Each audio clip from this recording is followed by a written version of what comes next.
उसने अपने भविष्यवक्ता शमूएल को यहूदा के बेथलहम शहर में यिशै नामक व्यक्ति के घर भेजा। यिशै के कई बलशाली और सुंदर पुत्र थे, लेकिन परमेश्वर ने शमूएल से कहा कि उनमें से कोई भी उसका चुना हुआ राजा नहीं है।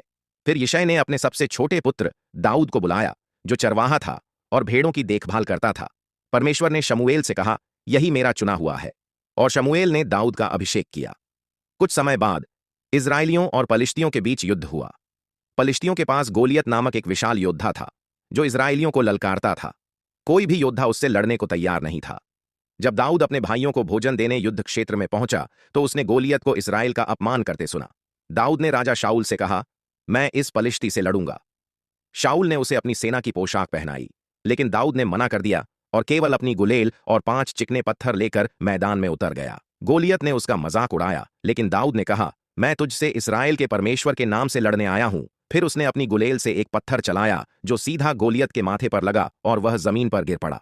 दाऊद ने उसकी तलवार से उसका सिर काट दिया और इस्राएली सेना ने पलिश्तियों को हरा दिया। कई वर्षों बाद जब शाऊल और उसका पुत्र युद्ध में मारे गए, तब दाऊद को इस्राएल का राजा बना दिया गया। उसने यरूशलेम को अपनी राजधानी बनाया और वहां परमेश्वर के लिए एक मंदिर बनाने की योजना बनाई। परमेश्वर इंसान के दिल को देखता है, न कि उसकी बाहरी शक्ल को।